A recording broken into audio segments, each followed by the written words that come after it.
When I was in the middle of a League of Legends match in which I was losing by 3 kills, 7 deaths, and 6 assists, I had received an email notification from the fine folks over at Bandcamp.com saying a new album by Desert Sand Feels Warm at Night had just been released.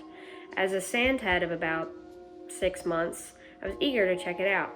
After winning the game that ended up becoming a 3v3 and a full-on spite for my support that they had gotten a better share of my kills, #NerfPike, I decided to check the email out. The new album is called Ukai ni Tadayu, or when translated to Ehigo, meaning drifting in a sea of clouds. I had about 1.5 inches of Johnny Walker Blue in me at that time, so I was already feeling clouds among me. Whether they were euphoric or smothering is up for you to figure out. The album opens up the haze of reverb I've come to expect from Desert Coon's work. It's what I really enjoy about Slushwave as a collection of work. It's like a drive in the middle of a back road in southern New Jersey at night. No light before you, no light behind you, and then when you finally see a taillight or two, and then some lights in front of businesses, and then finally a 4-way stoplight, what a relief it is to come across.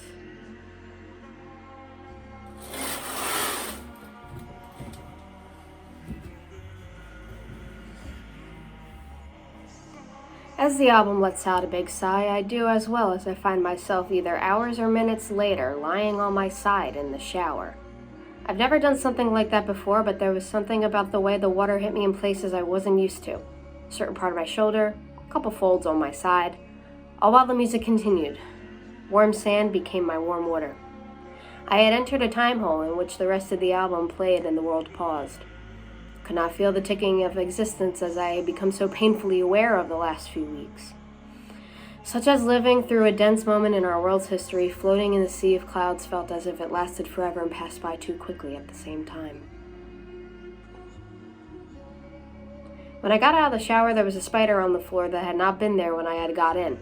The skylight proved that night had arrived, but it didn't feel as if that much time had passed. I was still being cradled by the 7th track, Watashi. Regardless of the spider that was not welcome in the bathroom post-shower/nap, the muted melody solidified my position in the room. Vocals cutting through abruptly exerted dominance over whatever happened to be staring back at me through the mirror. It was me. Watashi. Looking at the duration of the track, it appears I had spent a lot of time looking at a version of myself in the mirror. Now, as a person who experiences both gender dysphoria and psychosis from time to time, I am not partial to mirrors. It becomes difficult to see who is really staring back at you and if they truly reflect who's inside of you.